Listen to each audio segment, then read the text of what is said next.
D P او گجرات سید غضنفر علی شاہ کی زیر قیادت گجرات پولیس کا جرائم پیشہ عناصر کے خلاف کریک ڈاؤن۔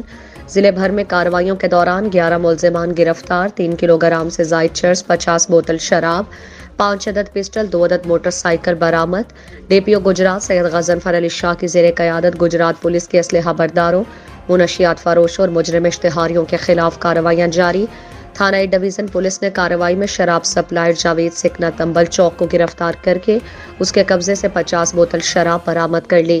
تھانہ سٹی لالا موسیٰ پولیس نے کارروائی میں مجرم اشتہاری محمد وسیم سکنا سدھوال کو گرفتار کیا، جبکہ منشیات فروش آصف خان سکنا محلہ غوثیہ صابر کوٹ لالا موسیٰ سے 1080 گرام چرس اور اسلحہ بردار جنید خالد سکنا محلہ کرم پورہ لالا موسیٰ سے پسٹل 30 بور برآمد کیا۔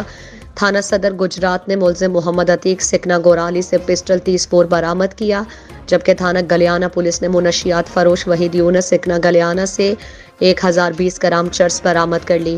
تھانہ بولانی پولیس نے کارروائی میں ناجائز اسلحہ بردار ملزم محمد قاسم سکنا ہزارہ کے قبضے سے پسٹل 30 بور برآمد کیا، جبکہ تھانہ سٹی سرائے عالمگیر نے ناجائز اسلحہ بردار ملزم عبد الرحمان کے قبضے سے پسٹل 30 بور برآمد کیا۔ تھانہ صدر جلال پور جٹا نے کارروائی میں ملزم جعفر عباس سکنا بھاگوال خرد کے قبضے سے چرس برآمد کر لی، جبکہ تھانہ کڑیاں نے منشیات فروش منور سکنا پرسوال سے چرس اور موٹر سائیکل چوری کی وارداتوں میں ملوث شاہ جہان سکنا گھیا کے قبضے سے 2 عدد موٹر سائیکل پسٹل 30 بور برآمد کیے۔ ملزمان کے خلاف الگ الگ مقدمات درج کر کے مزید تفتیش کا آغاز کر دیا گیا ہے۔